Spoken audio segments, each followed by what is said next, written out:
need machine learning with LightGBM and SQLite in production and day trading. So this talk is going to be given by Kai, who has been coming to this meetup for quite a long time. And I was curious, you didn't say in your intro how long you've been working on these autonomous trading systems? I've been working for over 5 years. 5 years? Okay, so 5 years experience in making buckets of money. Yes. Awesome. I know it's a cheap joke. I made it last time too, but we keep having these fintech talks, so gotta keep using the same joke. All right. Let's please let's please all give a warm welcome to our speaker for these.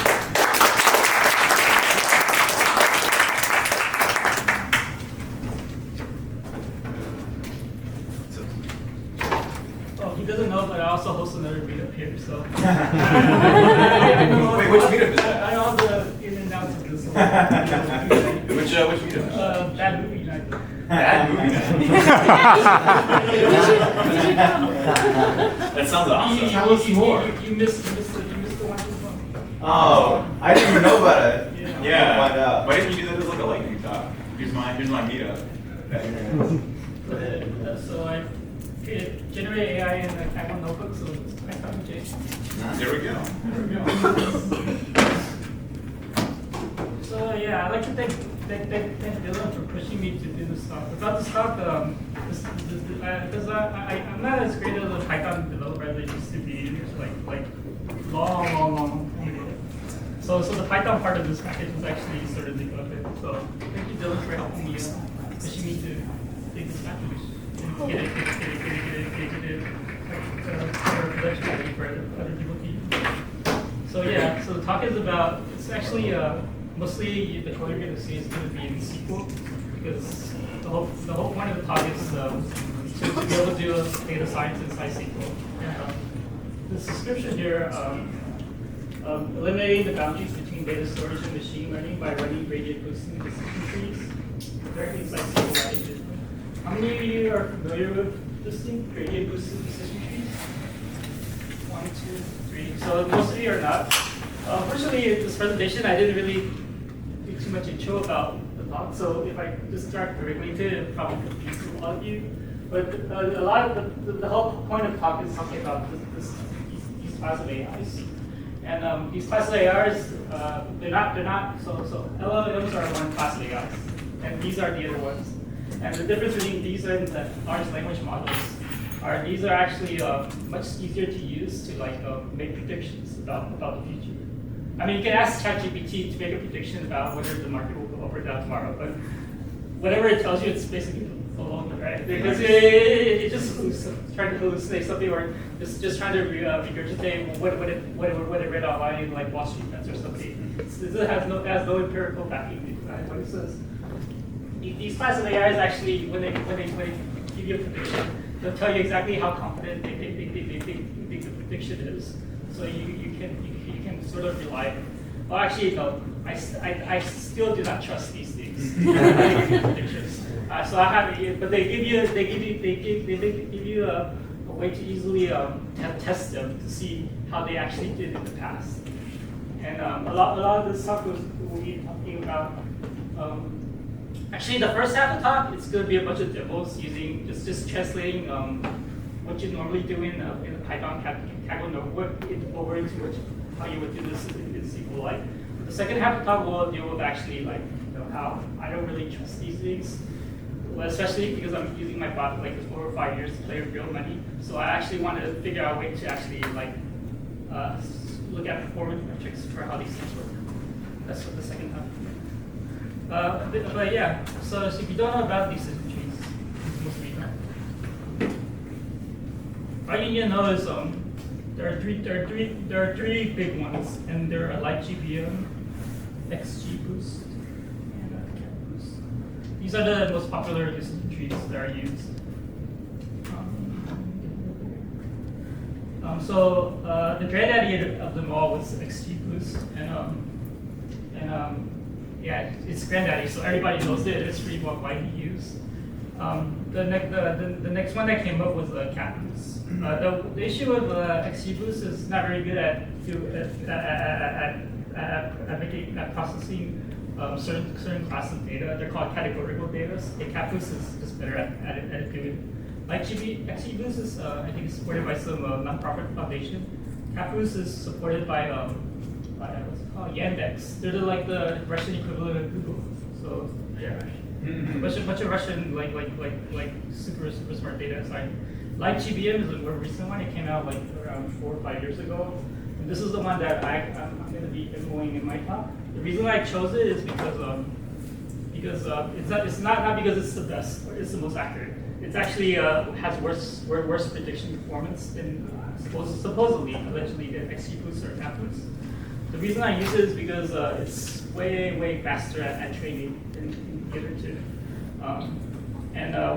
And like I say, so a little background about my robot. So are any of you guys day traders? 1, 2. So you trade like within minutes. You buy and sell within the second. 4 hours. Okay. So my robot buys and sells, makes trading decision like every 15 seconds. So it's in theory it could buy a stock and 15 seconds later sell it.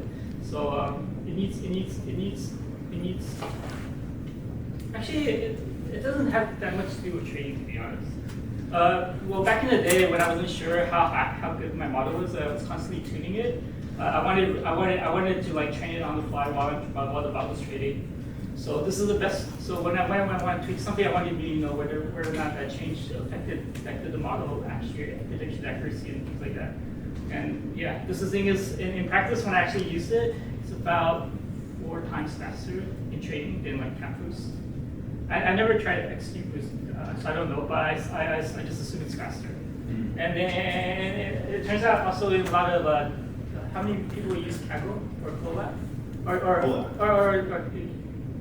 So Kaggle is like an online competition for data science, and a lot of people. Also, the reason is LightGBM is also like one of the best class of these AIs using Kaggle competitions. Well, they tend to win a lot of them. And again, they win it not because they're the most accurate, it's because they're really fast at making tuning changes. Because in a lot of these competitions, it's not getting the best model.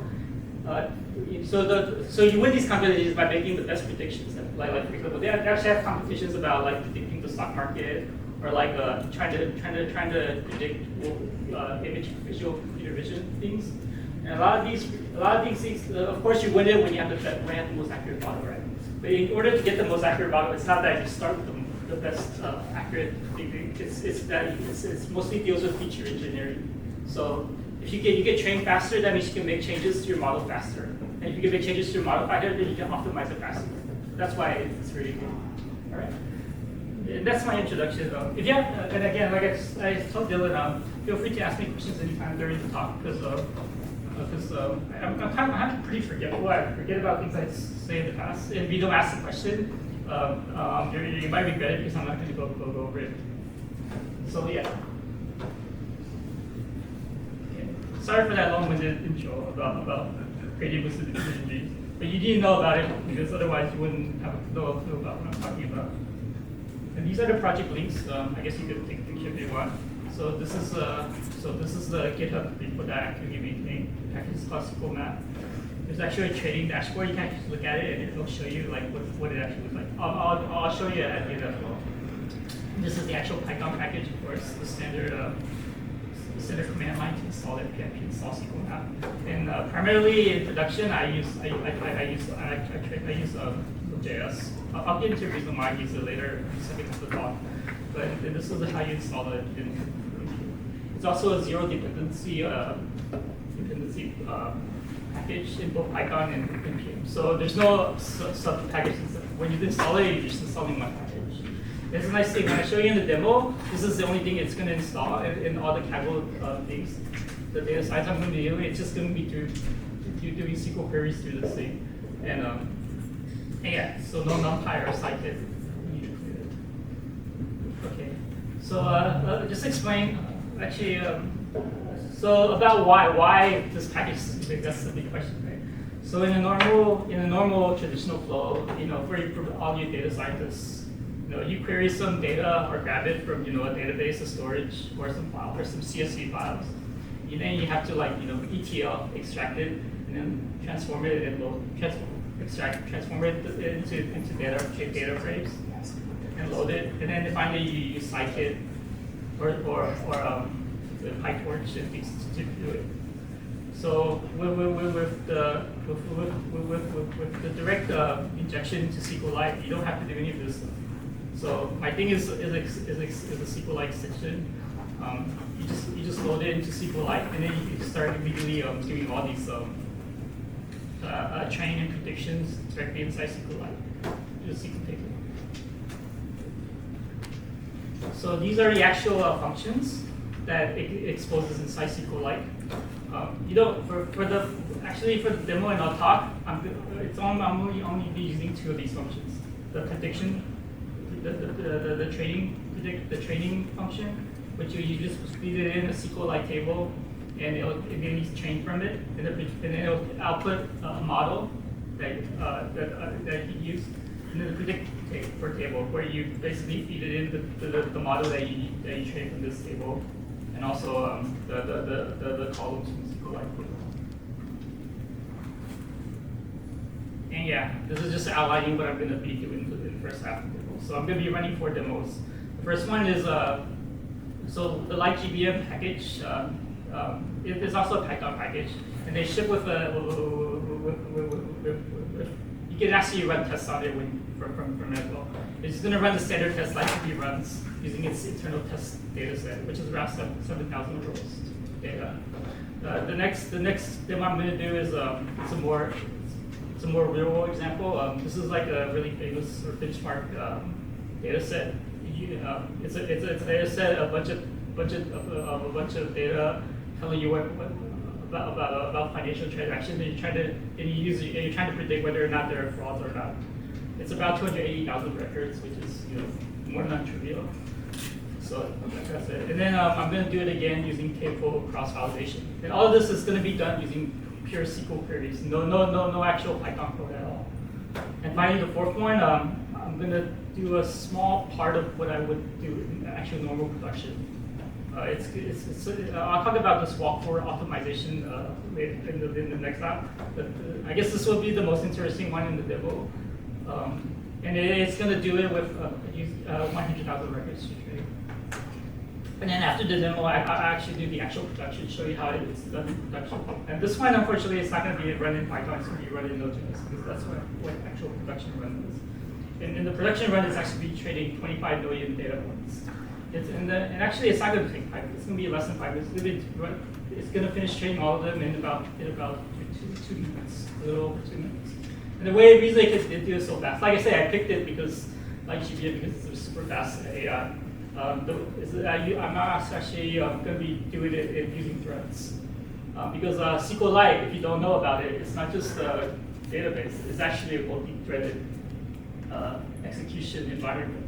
You can run multiple threads in parallel inside SQLite on the same exact database, and that's what I'm going to be taking advantage of.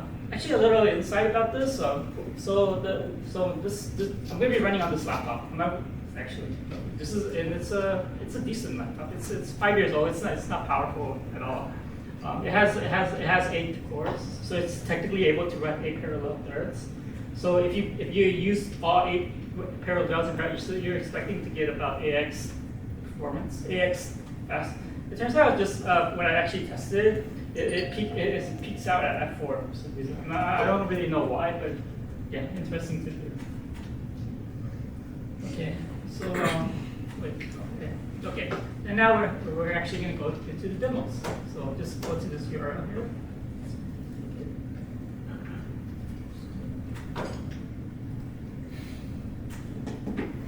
So this is the actual, and this is actually URL. If you have a laptop, you can just log into it.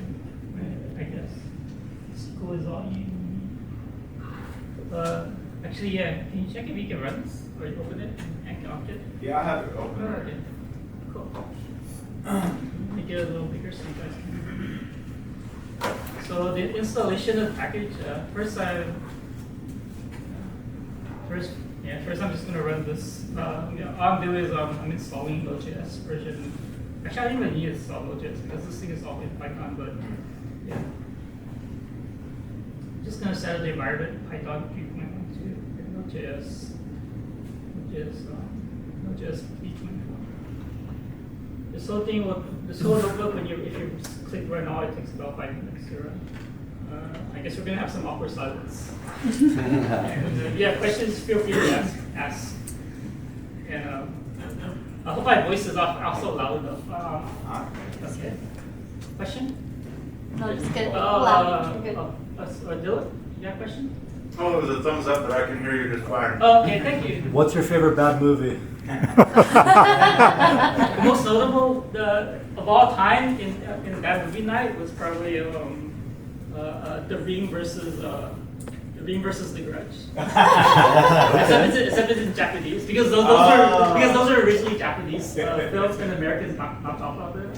Have you ever It's seen? not called The Ring, but it's called Sayako versus I forget the name of the main villain in The Grudge. Have you ever Sayako is the seen- main villain in The Ring. Have you ever seen House? House, that old Japanese Yeah. devil movie. No, not Japanese. It's- I don't know. Watch the Japanese version. It's really bad. It's so funny though. Yeah. Awkward silence. Actually, I don't even need to wait for it.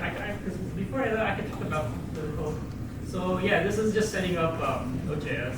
Actually, I'll run this as well so that it's queued up. And this is just installing SQLite. All you do is this pip install SQLite. This is all you need to do. I'm also downloading the actual executable for this, a shell executable. So actually, I'll show you that.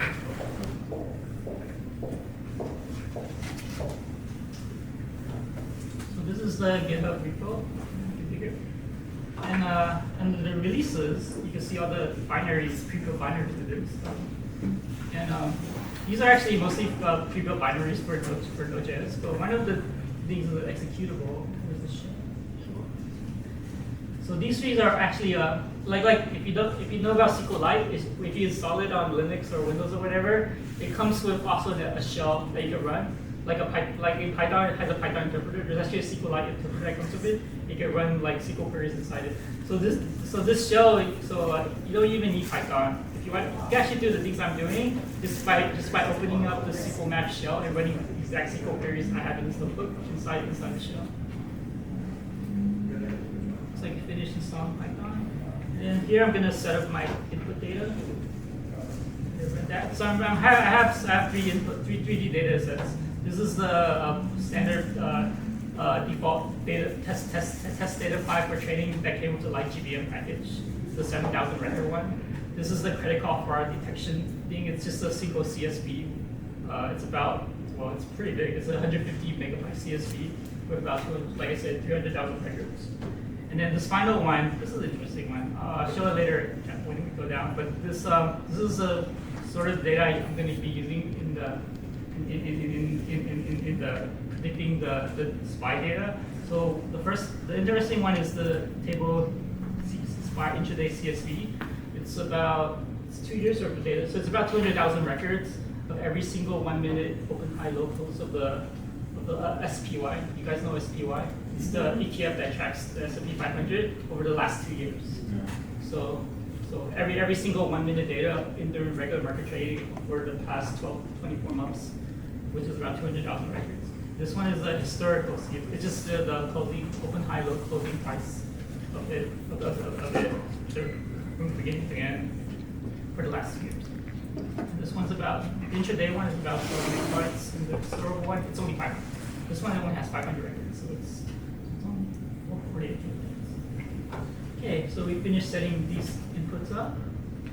And then this is also some just initialization helper function I'm going to initialize. And okay, and now we're going to start with the very first symbol here.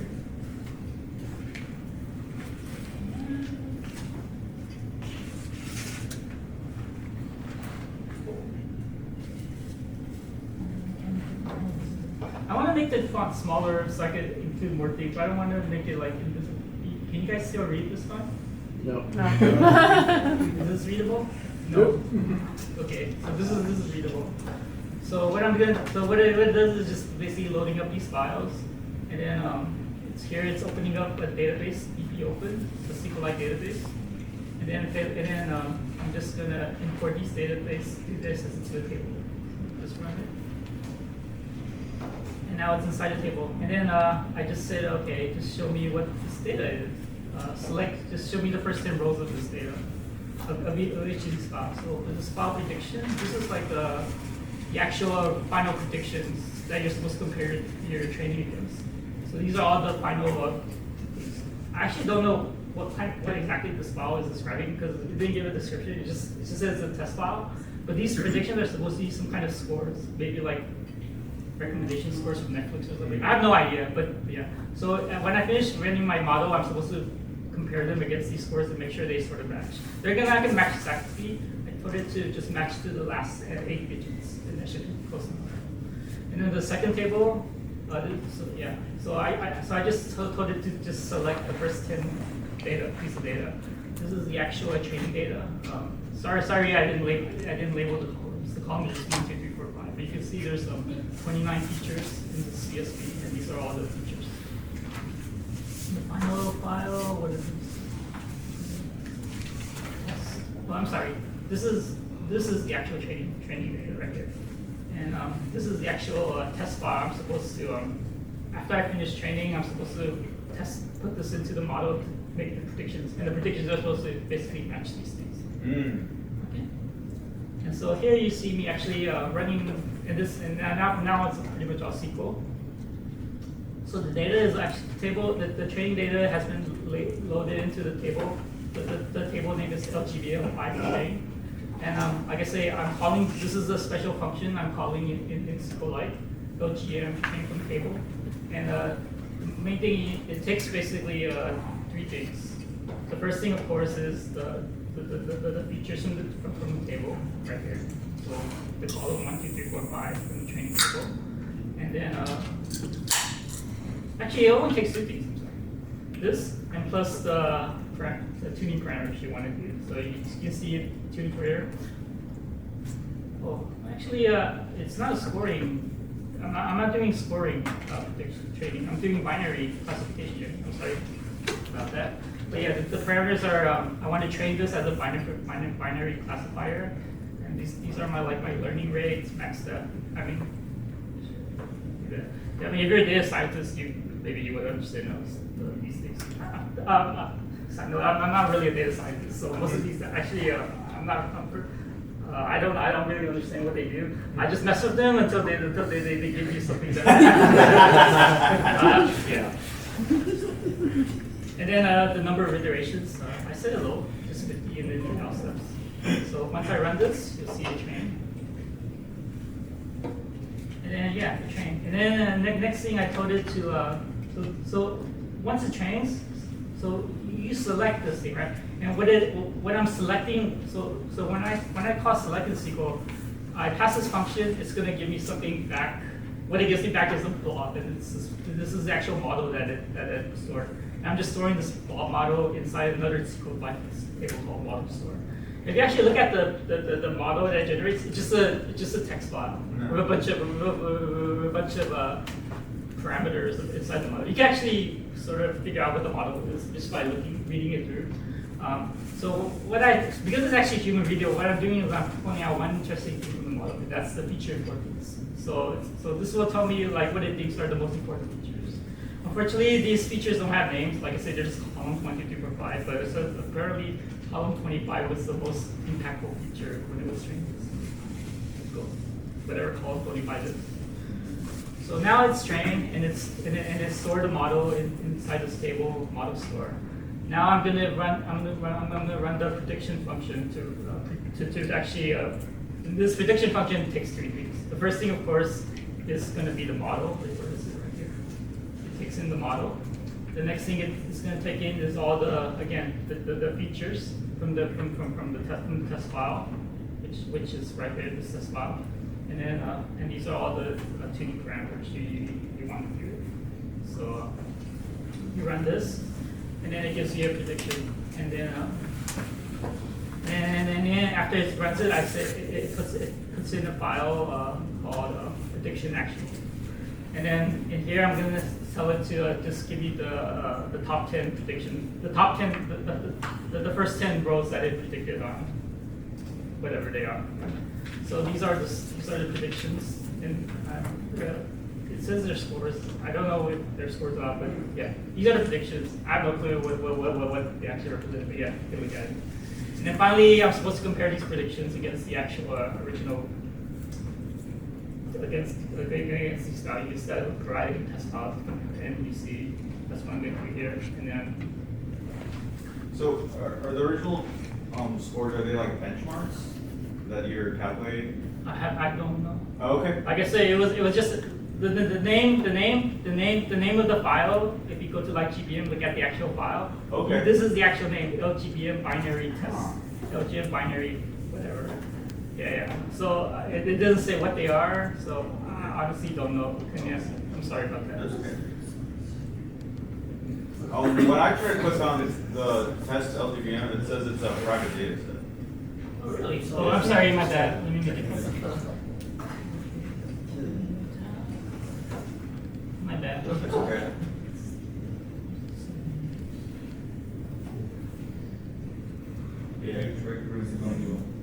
I try to look at the data set as private. Okay, try again. All right. Okay. Okay. And then finally, yeah, like I say, I'm verifying. So I'm gonna select all the actual all the actual predictions that my model made. I'm gonna round it to a significant decimals because the training even the training model matched the original exactly because of CPU issues, architecture differences. It might have different values. And I'm just gonna play the eight per se significant digits with the per se significant digits from the problem. And if it's correct, then it'll print, success. SQL results match the baseline perfectly, or perfectly to the, eight significant units. Woohoo! Success. So yay! Okay. Now we're going to move on to the more real-world study case. This is credit card fraud detection. Again, this is the file creditcard.csv, and I'm going to open a database right here, work1 database. And I import it into here. And then once I import it, I'm gonna look at it a little while. And then I'm just gonna look at okay.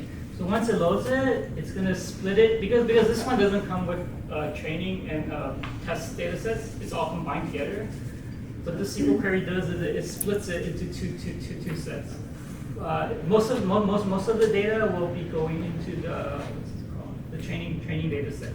But for every fifth row in the CSV, it's going to put in the test data set. That's the one that's going to be used to actually run the test. And then that's the one that's going to be used to measure how accurate it is. The accuracy score is usually something called AUC. If you ask me what it is, honestly, I remember studying it a few years ago, but I completely forgot what it is. But I just told the AI, okay, once it's done, can you give me a AUC score? And ChatGPT, was it Gemini? He got me, wrote some SQL query to calculate it. You said AUC score. AUC score. Area under curve. That I remember. Actually, so something about areas. So once it's loaded, here again we're running the training. So we're calling the LGBM train table. We're feeding it the training data, and then these are all the tuning parameters, of course. And after I run it, it creates a model, and it stores the model inside a SQL table called model. And again, these are the most important features in the credit card model. So. Wow, who would have guessed column number 16 was the most important feature? I didn't know that. And here you go, training a train for line around, whatever. And then finally, running the inference. So now I'm going to run the prediction function right here again, prediction function, and pulling all the columns, and these are all the tuning parameters. And where's the model? Here's the model I put it in. And it saves all the predictions in there.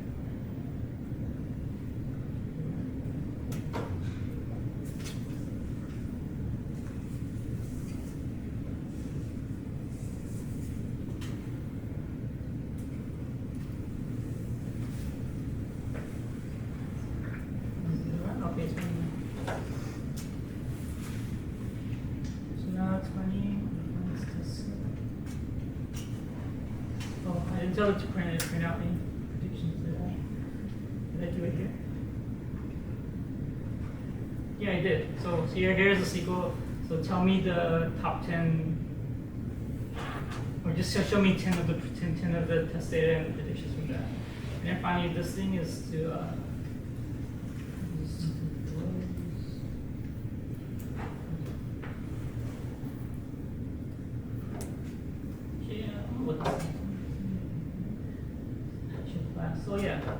So yeah, it just gave me the top 10 transactions with highest probability fall. Highest probability, of course, is 1.0 probability, right? So it gave me a bunch of things that I think is 100% probability for all. And then finally, this is a SQL code to calculate the. Wait, why am I using SQL? Okay, I'm sorry. It's actually using a sci-fi package. I remember specifically there was a telling it to not use any packages, to use AUC. But I guess this is the wrong, different version. But it can, in theory, do everything inside SQL. Here you go. And here's the AUC score. Actually, the AUC score is 0.882. It's not bad, but in the original notebook, so actually I copied. So I told the Gemini to basically translate the notebook that was used in from a Python notebook into SQL. And the original notebook, it had a score of 947, which is actually really, really better. I'm not really sure why the score is a little worse. Maybe something with the tuning parameters, but yeah. That's it. Do you have some kind of metric to show whether your training overfit or not? Because it looked like, I think you said it was 100%. Yeah. Sounds a little suspicious. It sounds suspicious, and my answer is I was too lazy to do that because I was sort of running out of time when I was making this presentation. Okay. So, but like I say, this is an open notebook. I definitely encourage you as a homework assignment to add in some extra things and do it for me. Okay. And then I'm doing the same thing again with credit. Again, this time I'm going to be doing it using K4, which is a common data science technique to optimize, to train as much of the data as possible. Like the previous one, right? I was throwing around, And so this is all. Actually, I don't want to go too long about all these small videos. I want to get out to the actual production training thing. So you see here, I'm loading the tables and I'm running the splitting and everything for the controls. And this actually, I'm sorry to say, this takes 5 minutes to do the actual K code. We're gonna have a awkward science for 5 minutes. Maybe we can talk about these.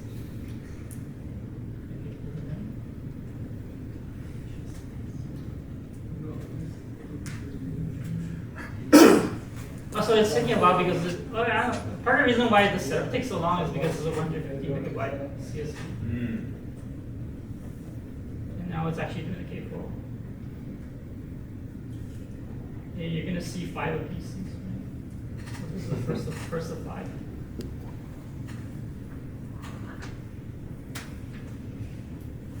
Actually, for some reason, the AUC score is way better. It's 0.9. It's actually what you expect from the original notebook. And like I say, due to time constraints, I didn't investigate why. But as a homework assignment for the adventurers, you're welcome to look at it and do it. Questions? Echoing back from a while ago, The Room is probably a worse one. Huh? Oh, The movie Room. The Room is probably worse. No, but I it's still so bad haven't it's seen good. it. That is true. It's so bad it's good. Oh, I remember. I got to be at an opening of it when the producer was there. Really? Yeah, he was very proud of it. Tommy Wiseau. Actually, I've seen that nominated several times. You never haven't done around for that. No, we haven't seen it. It's Special. Actually, yeah. Oh, it actually went faster. We could probably watch a 5-minute clip right now. And there you go. It finished all 5 in the final, and the scores from averaging all of them is 0.98, which is pretty good. Again, it could be over 50, but I don't know. And then finally, what's this?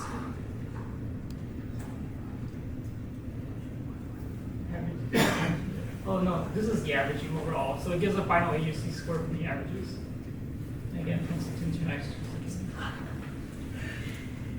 So these are actually, yeah. Okay, this one did not overfit. Well, it overfit less than the other one, but these are the highest probability it could sign was 67% or 66%.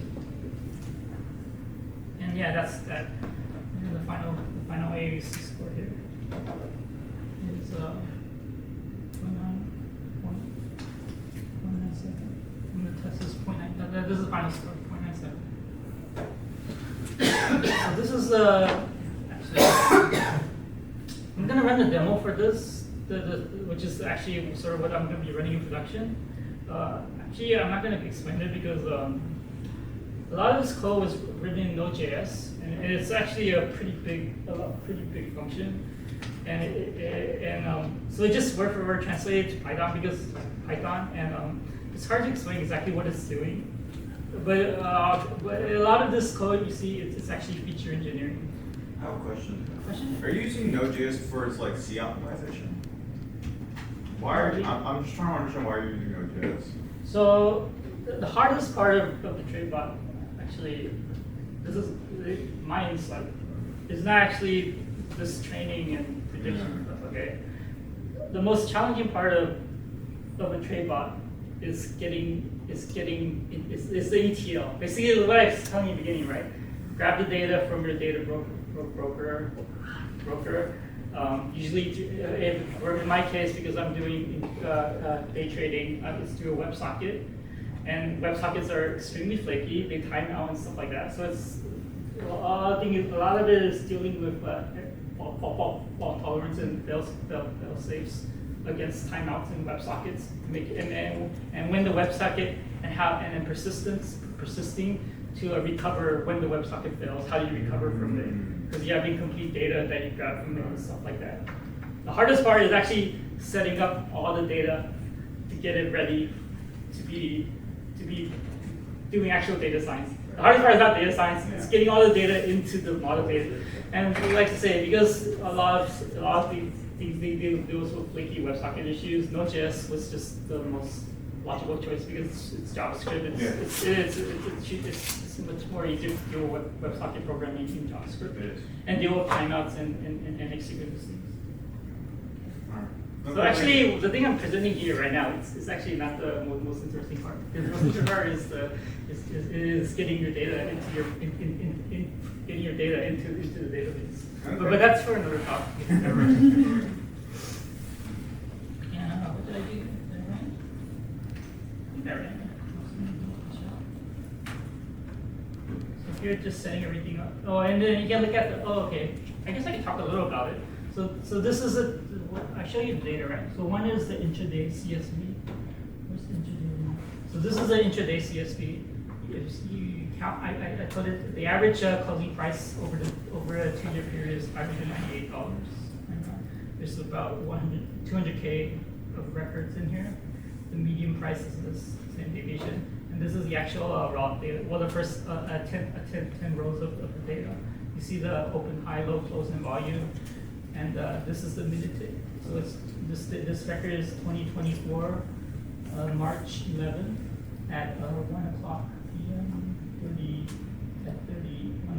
1:30 p.m. This is this is the thing. I guess a little insight. iTick is what's the most useful thing because it's hard to tell exactly where I'm inside the data, exactly what time frame I am inside the trading hours. I mean, just trying to decode this figure out exactly what time this represents inside the trading hours. So you know, so for those of you day trade, you know, in a regular trading day, how many hours is a regular trading day session? 6.5. And of course, there's 60 minutes and 6.5 hours. So total there's 390 minutes. So that's what each of these tick is. So the tick number 1 is the first minute of the 390 minute, and it goes all the way up to 390 for each of them. So this gives you this is better to get a reference of where exactly I am in the trading session, the iTick. And this thing right here is see, so the last tick, of course, of the trading session is, of course, 390. And this is the historical data. yeah. And then after I do that, I'm gonna set it. This is a bunch of feature engineering things. Set it up. But I'll talk more about this in the second half. I'm just showing you how it actually runs in Python. And you'll have a guess of how long it takes. Stop short of the 390th minute, right? 'Cause you don't have time to execute the trade. Yeah, but it still has it. So yeah, exactly. You're correct about that. I actually don't explain that the things you're talking about deals with actual trade execution, which unfortunately is not outside the scope of this talk. So what in practice, I'm not going to be trading the first 15 ticks, probably, and I'm actually not going to be for the most part ignoring the last 15 ticks. So I'm going to take 1 to 15. I'm going to take 375 to 390. What happens a lot is the beginning and end, like data cuts out, and it's hard. Right. Like so you're not always like sure what you're getting because of like the mass amount of people like just logging on or logging off or closing their positions, and it's super tough to And here, actually, I remember now. All this stuff was actually set up. This is actually the time. It doesn't take that long. It's about 30 seconds or a minute. But it's gonna.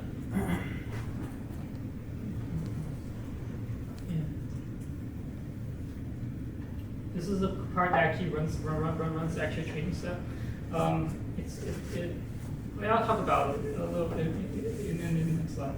But once it does, I'm going to tell it to print out its predictions, and you're going to see. And I don't use AUC. Like I say, the reason I was not sure what I told you I didn't know what AUC was about a while ago is because that's not what I used to measure accuracy from this thing. I just measuring the cumulative accuracy, or this sleep right here.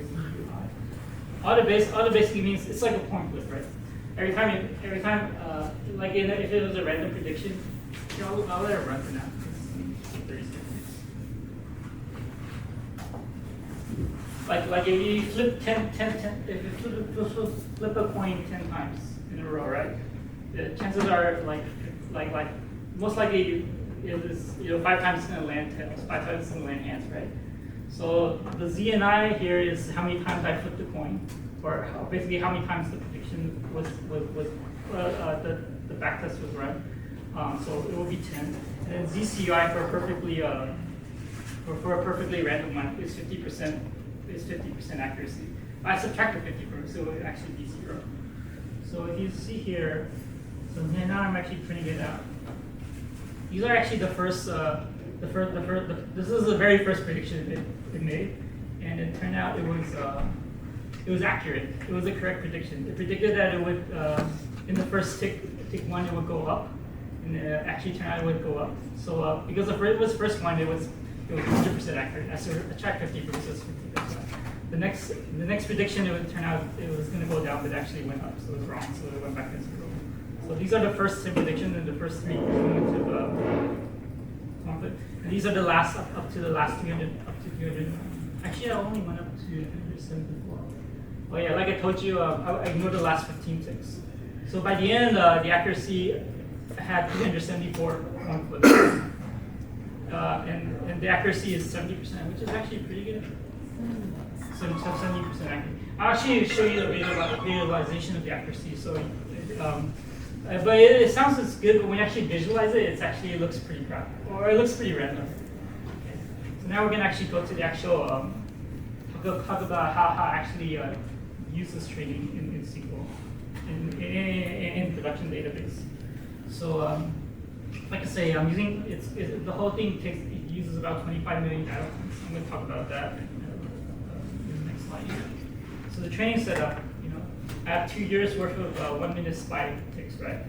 Which is basically this thing right here, right? This 12 megabyte thing. It's about 200,000 data points.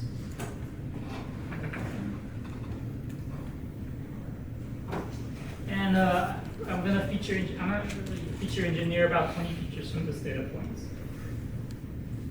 So all in all, if you were to put this, imagine this as a CSV, it will be a CSV with 100,000 rows and 20 columns. And I'm gonna, so this is a model. No, sorry. I said that wrong. So I have 200,000 data points in 2 years. I feature engineer 20 features from that. So that's 200,000 by 20 for the entire data set. I'm not gonna train 2 years because for performance reasons I want it to be fast. So I'm just gonna train over a 1 year time frame. And then so 2 years is 200,000 data points. 1 year is just gonna be 100,000 data points. Whereas imagine a CSV is just 100,000 rows by 20 columns. So this model will train over a 1 year time frame. I'm going to use it simply to predict what's going to happen. Use this model only for the next day predictions. So just to create a model to predict what's going to happen yesterday, I'm going to take the 252 days before yesterday, create a model from that, and make the predictions for yesterday, and whatever it does, whatever, and I use it. And for today, I'm not going to use that model. That model was only used to predict yesterday. For today, I'm going to redo the whole thing all over again and use 250 days starting from yesterday back. And the reason I want to do that is because, like I said, I'm skeptical. I don't actually trust this LightGBM, even though it wins a bunch of competition that is actually accurate. I want some way to be able to measure how accurate it is. And the gold standard for measuring is simply just use a model to predict something, and then use it again to predict something. So each time you're testing the accuracy, you're testing the accuracy of a completely different independent model. So I have 252 data points of prediction for each trading day from 252 independent models. And then there's actually a terminology for this. And then this is, and basically, yeah, this is just regurgitating what I just said. So I'm training. In order to do the backtest, I'm training 252 independent models. Each model is training like 100,000 data points each. And there's going to be two visualizations. This sort of explains it. It's going to still confuse you, and the next one is going to try to explain it more. Hopefully, it'll make you less confused, but I'm sorry, it might still confuse you more.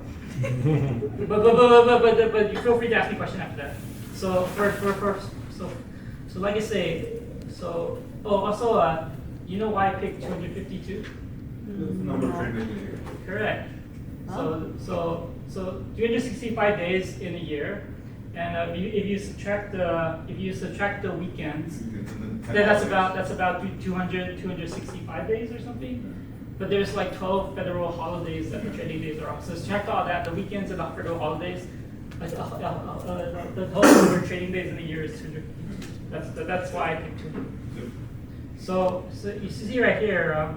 So I picked day 1 to 252. I'm going the past. Okay, sometime in the past, I pick a day 1 to 252.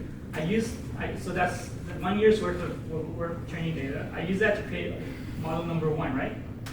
Model number 1, I use this simply to predict day 253, the next day, right? And from this, because this is historical, then I can actually see like the coin flip, right? Whether this model actually predictions were bad or good or bad, right? And then for the next historical day, 200, I redo the thing again. And yeah, this is confusing. Hopefully this next visualization will make it a little easier. Oh, yeah, the reason I do this is to eliminate data leakage. So I'm going to use real dates now. Let's say I want to backtest all of last year, right? All of yeah. December 31st. Actually, these years are sort of wrong. It should be December 2020. Edit. I don't want to waste time. But pretend this is 2024. So I want to backtest last year, right? So I start from January 2nd, 2024 to December. I start from January 2nd. I create a model using these 252 days, right?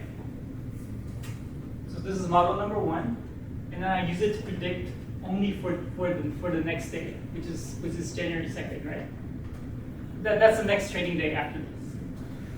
And then because I have historical data to compare this, I'm going to compare everything against these predictions, see whether they're right.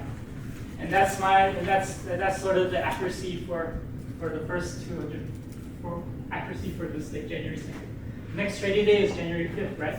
So I'm gonna you see this increment? I just increment from January 2nd to January 5th. So I'm taking this increment. I create a completely different independent model from this one, and I use this to predict this one. Yeah, it's so confusing. You can ask me more. I'm sorry, but the term, actually you can Google it. The term for this kind of methodology to do this thing is called a walk forward optimization. Actually, yeah, I feel bad that you guys don't. That you probably are really confused. So let's see. Yeah, I can explain it better.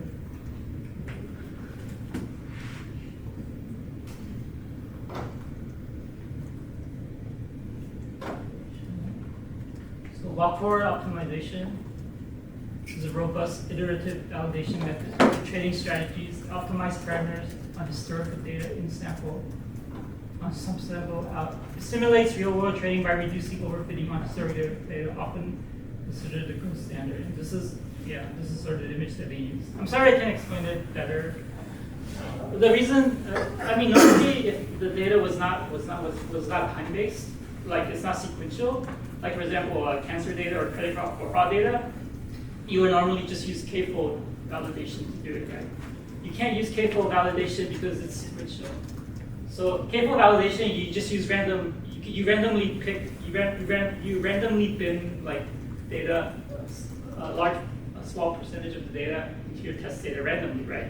But you can't randomly bin it in a sequential time-based thing because some of the things that you don't bin, it's actually forecasting the future. You're getting data leakage. Does that make sense? I'm sorry. Yeah. I feel bad, but yeah, that's the best I can explain. In your walk forward, are you taking 251 sessions and then 1 day? 251 sessions. 251. To predict one. one session. Right. Okay. And then the next 252. Right. The next section. The next 252. It's very inefficient.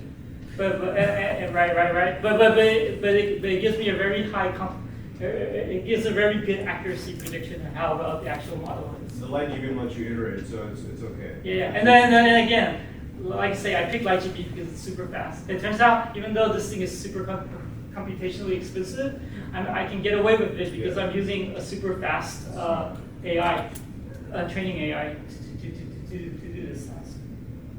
I use the same approach with hallucination. Yeah. Hallucination. Like to detect hallucinations. When There's I'm no working with it. hallucinations. No, when I'm working with it, I use the same. Yeah. Oh, yeah. I get it. You get what I'm talking about? Yeah. Okay, yeah. Because you're using LMM. Exactly. But you also use walk-forward optimization to get rid of it. Yes. Yeah, I got it. Cool, I got huh? you. So you are using 1 full year for the prediction, right? Like 252 days.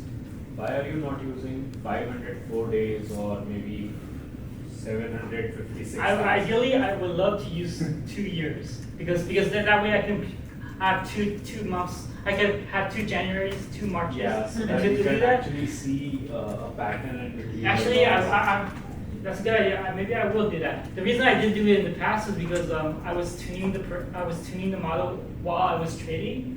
So and it was instead of 5 minutes to train, that would double the time to 10 minutes. And I didn't want to wait 10 minutes for a change in the model when I want to immediately apply what I trained into the trading model. But now I'm not really doing that anymore because I have a pretty good idea of what the model is. So I might actually increase it to 2 years.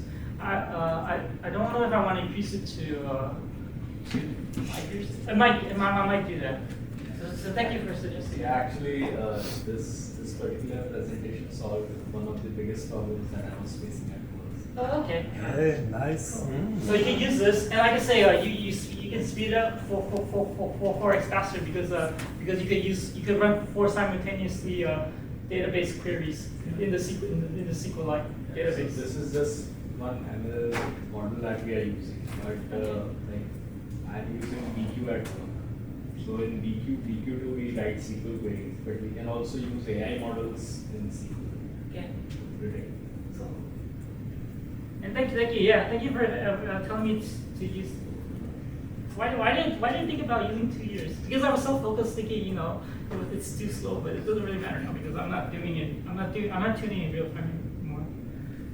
Oh yeah, and then here you see this is the math explaining it. So each trading day, like I told you, has 390 minutes, 390 ticks, right? And each trading year has 252 of these minute ticks. So that equates to 98,000 data points.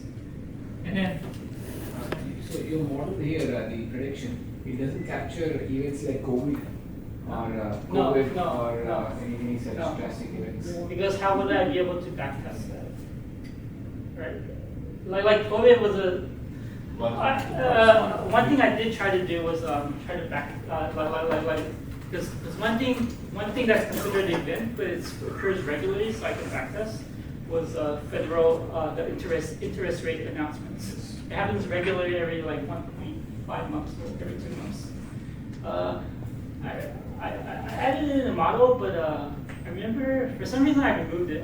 Because back then when I was doing it, it wasn't ranked as a very important feature. But back then it was a while. I did a bunch of wacky things with the model. But next to you, I might actually re-implement that. So I won't backtest COVID. I won't implement COVID because it's not a repeatable event. Well, if you have another pandemic. But Wow. exciting. But the regularly scheduled like bi-monthly interest thing, I might re-implement that one. Have you done forensic analysis of what it would do in a black swan? Like what your model would do? No. Okay. And that's the one thing that actually keeps me up at night. Yeah, I meant. Right.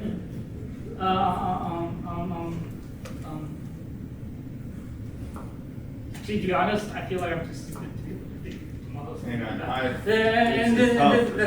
That's why I'm not working at Goldman Sachs and Citadel because the big people are kind of really big bucks. They're not doing this small data thing. I did forensic They're analysis. doing risk management about black swans. Yeah, but I did forensic analysis using Gemini. You can. It's an interesting simulation. You can try that with Gemini. It's not hallucinating. No, I can show you how. Okay. Yeah. After this, Yeah. I will be interested. In one tick, what is the data you have? How many ticker symbols? Do you have the order book and all one data, two data? No, it's all generated from basically the open, low, high close of the tick and the volume. So I can talk. It's For a specific index or a stock? just the SPY stock. And but actually, I have a different. There's actually three AIs that are actually used. I'm just playing one of the AI, which is the short-term training. But There's the training only looks at a single ticker? No, for this particular AI, yes. The other two AIs, what they're trying to do is they're trying to predict whether or not. So one question was, of course, I have is how much money should I put on the table at the end of the trading day, right? And in order to answer that question, I want to know. I want a prediction of will the stock market go up or down at the opening of tomorrow, right? So if my intuition tells me the stock market is going to go up tomorrow, then I should put more money into the stock market at the end of the day. If I have intuition the stock market is going down tomorrow, then I should take money off the table. And you said I ignored the 300 tick number 390, right? So the last 15 minutes, it's not ignoring those things. It's doing last 15 minutes is focusing mostly on that third AI, which is trying to predict whether what will happen open or close the market tomorrow. Open will be up or down, and from that prediction it will do. And that AI actually it aggregates about over 100 different securities. The way it builds, it picks those securities. I mentioned to Ankit at the last talk. is how correlated they are to supply. So but they can't be all in the same sub-industries, because then you get overconcentration of semiconductor stocks, right, or financial stocks, because those things are highly correlated with supply. So it tries to bucket a bunch of sub-industry, and then it picks the one with the highest correlation in each sub-industry They're different every time, or you pre-select?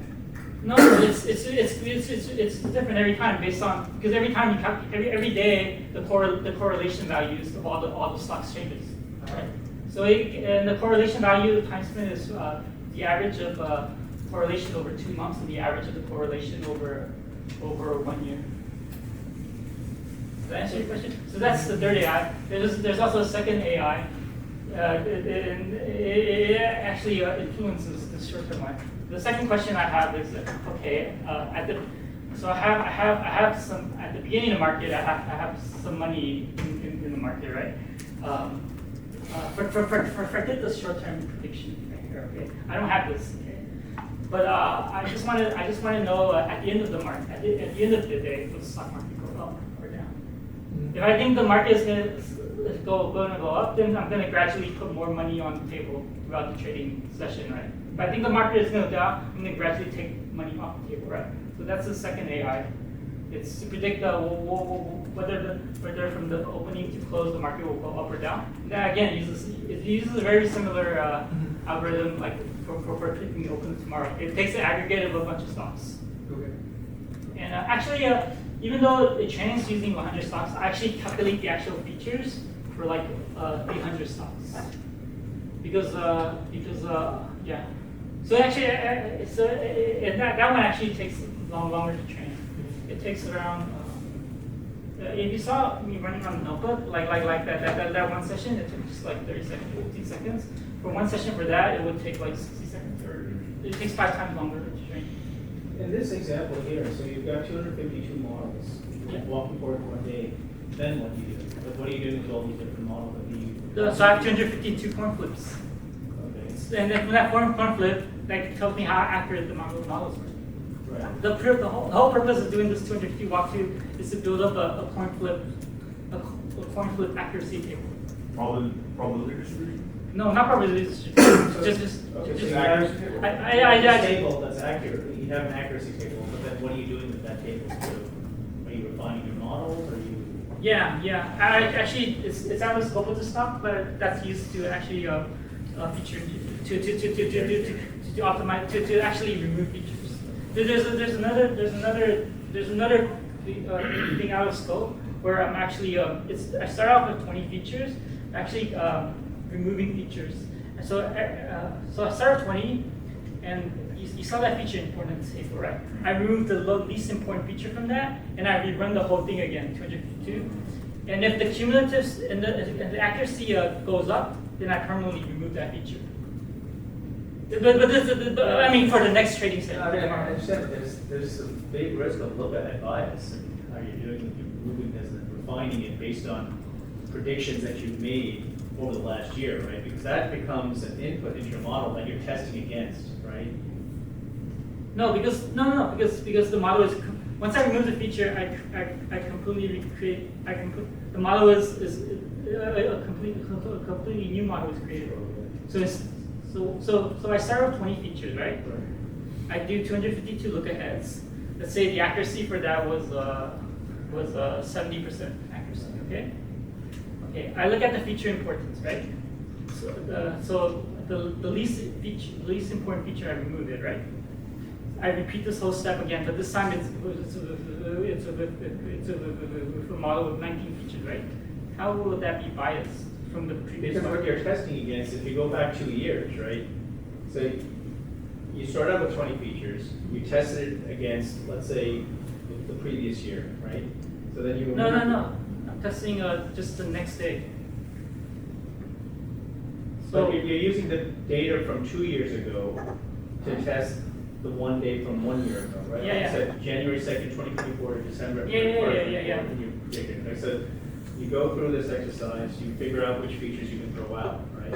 I remove one feature. Okay, let's say it's Okay, one. whatever it is, let's say So now you 19. tune it, right? You Yeah. do something with the features, you tune it. But if you go back again to January 2nd, 2024, to December 31st, 2024, to predict what happens on June 2nd, 2025, the problem is that model that you created now includes data that was tested against. Because, in other words, when you tune that model, you use the results of January 2nd, 2025, January 3rd, 2025, January 4th, 2025. But now you're going back and testing those days again for accuracy, but you've already used those days in the model, right?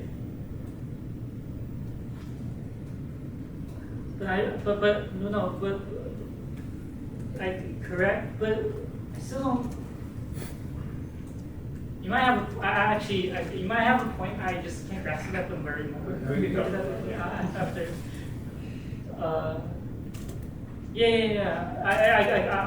I get it just because I'm a little confused. I will concede the point to you actually, and actually admit that this is the issue. And I actually want you to explain to. I really want to understand it after the talk. Okay. I concede, and I concede it's bad because I actually don't. I'm kind of clueless right now. I don't know. So I think there might be a bias. So yeah, sorry about that. Right. But yeah, so each model uses like 100,000 data points. Because I'm doing 250 times. You multiply that 100,000 by 252, and you get around 25 million. So again, 25 million ticks process, and you speed up. It turns out it doesn't speed up by AX, even though I'm using 8 threads. It speeds up by 4x.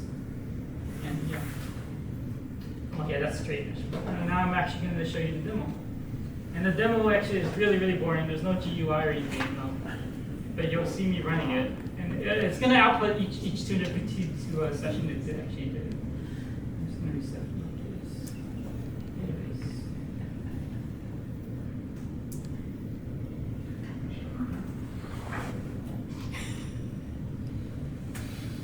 Okay, let me make it. Can you see what I'm seeing?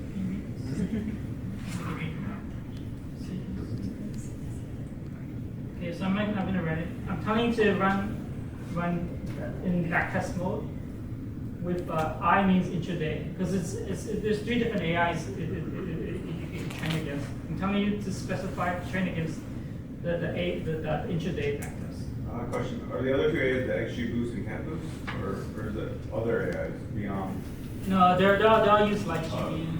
It's like I say, they're not trading intraday. They're trading to figure out whether the market will go up or down at the end of the day, or the market will go up or down from the end of the day to tomorrow. So when I click enter, you see here it didn't show the thread, but the thread size is actually big. And what it's doing right now is it's generated 20 features. Or actually, because like I mentioned, I removed some features. Actually, it removes 4 features, so it's actually it generates 20. So it's actually only using 16 features.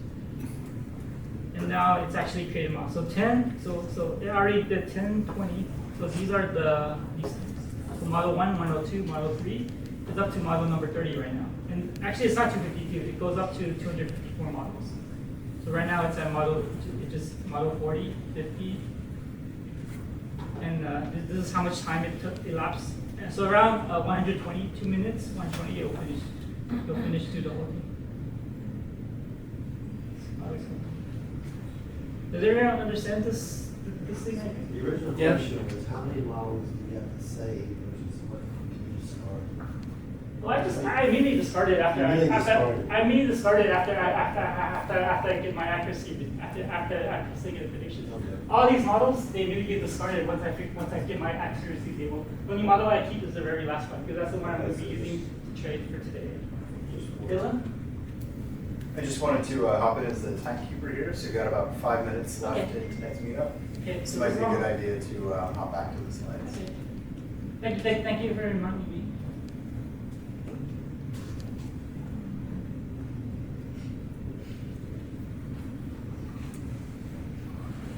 Almost there. So it's halfway through. Actually, it was halfway through right here. So here I already trained 12 million models.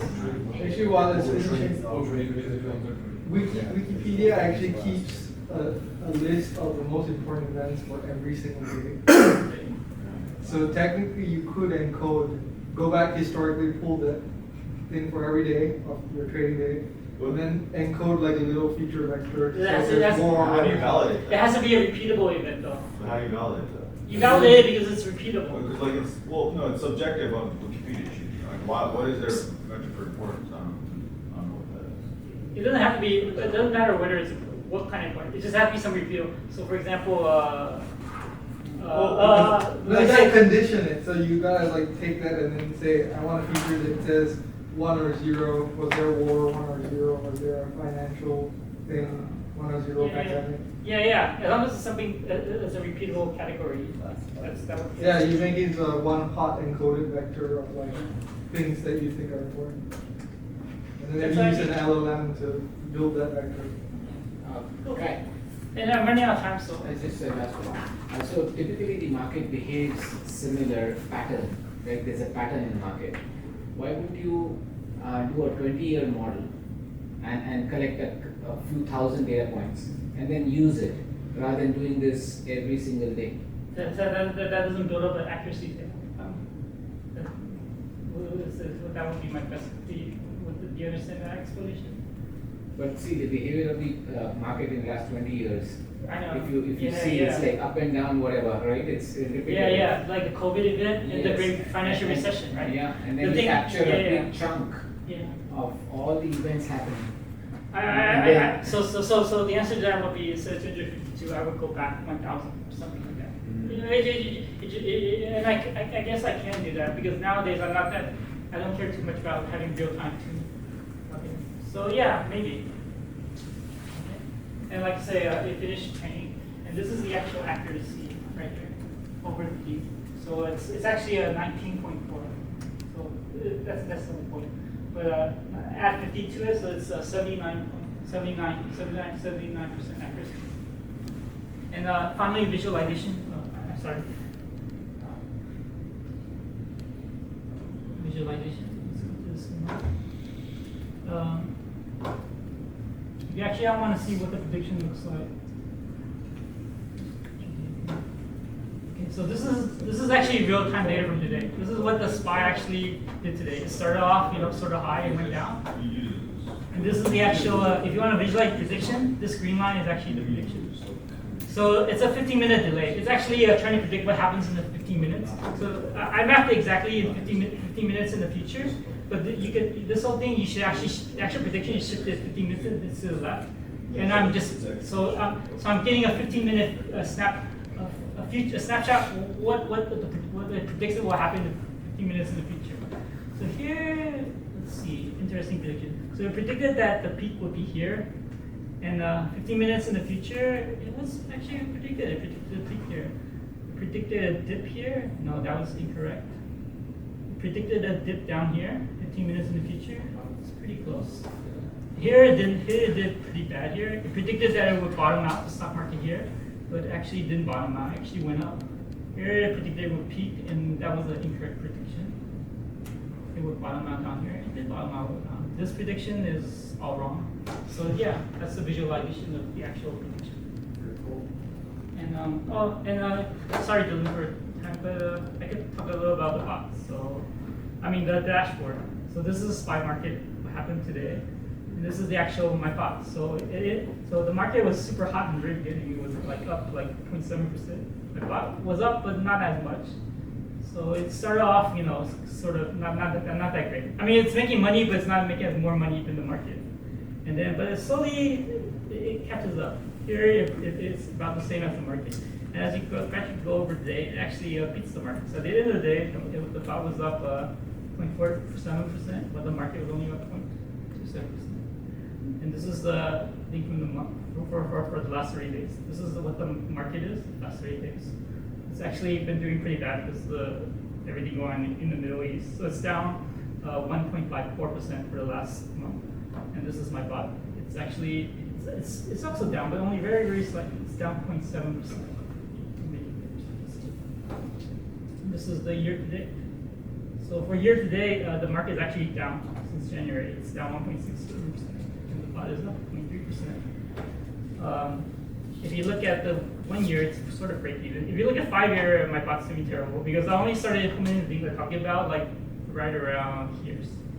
That's why the 1 year is the break even. Because I started doing things I talk about around at this point. And then today's sub-industries. These are how much profit I made. The worst, actually stocks is probably more important. So this is the worst performing stock in my bot today was a copper ETF. It tracks the spot price of copper, I think. And then the thing that made the most money today was Delta Airlines. At the end of the day, the thing that the highest holding stock it had was VGX. It's an ETF. It's like a Europe. It tracks. It's like the S&P 500 for Europe, basically. And the thing it had the lowest holding in was State Street Corporation. And this is how many trades. Oh, this is the I'd like to show you. So it did the total. It did 620 trades today. So pre-market it had a bunch of limit sales. So it sold all of this actually before market because at the end of, because I want to make money but take risk off the table. So at the end of the day I cut a bunch of limit orders to sell them at what I think is a reasonable price. That's actually there's an interesting talk about how I actually set that limit order price. So the actual market is sorry. This is actually the actual during regular trading hours. At the very beginning it actually started buying some. Why? Because the market is actually really high that day, and then it bought, and here it started selling. Yeah, and then right at the very end, see this 15-minute right here. This is what I told you about the third AI. It's pre-positioning yourself for tomorrow based on what it thinks will happen tomorrow. Yeah, and that's it. Thank you. Sorry for taking time and.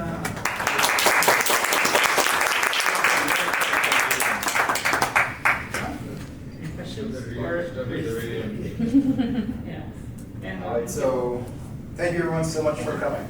This is a little bit after 8, so this is the official end of the meetup. If you have an 8 p.m. call, A, I'm sorry that you have an 8 p.m. call. I'm sorry that you are now late for your 8 p.m. call.